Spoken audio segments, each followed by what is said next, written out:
మాజీ ఎంపీ జోగినేపల్లి సంతోష్ కుమార్ కు ప్రతిష్టాత్మక గ్లోబల్ గ్రీన్ ఐకాన్ పురస్కారం దక్కింది. ఈ నెల 17న బ్రిటన్ పార్లమెంట్లోని హౌస్ ఆఫ్ లార్డ్స్లో జరగనున్న ఇంటర్నేషనల్ కాంక్లేవ్లో ఆయన పురస్కారాన్ని అందుకోనున్నారు.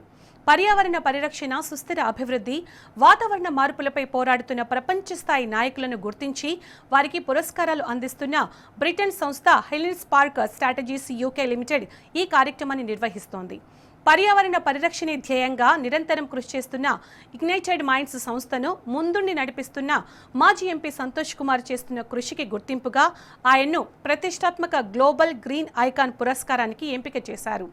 ఇప్పటికే గ్రీన్ ఇండియా ఛాలెంజ్లో విద్యార్థులు, యువత, రైతులు, సామాన్యుల నుంచి సెలబ్రిటీల వరకు ఎంతో మంది భాగస్వాములై మిలియన్ల కొద్ది మొక్కలు నాటారు. ఇటు ఈ గౌరవం దక్కడం పట్ల జోగినేపల్లి సంతోష్ కుమార్ హర్షం వ్యక్తం చేశారు. ఇది తన ఒక్కడికి దక్కిన గౌరవం కాదని, పర్యావరణ పరిరక్షణ కోసం శ్రమిస్తున్న ప్రతి ఒక్కరిదని అన్నారు. డాక్టర్ ఏపీజే అబ్దుల్ కలాం ఆదర్శాలతో పర్యావరణ పరిరక్షణలో ప్రతి ఒక్కరిని భాగస్వాములను చేసి భావితరాలకు పచ్చని భూమిని అందించడమే తమ ప్రధాన లక్ష్యమని ఇగ్నైటెడ్ మైండ్స్ సంస్థ తెలిపింది.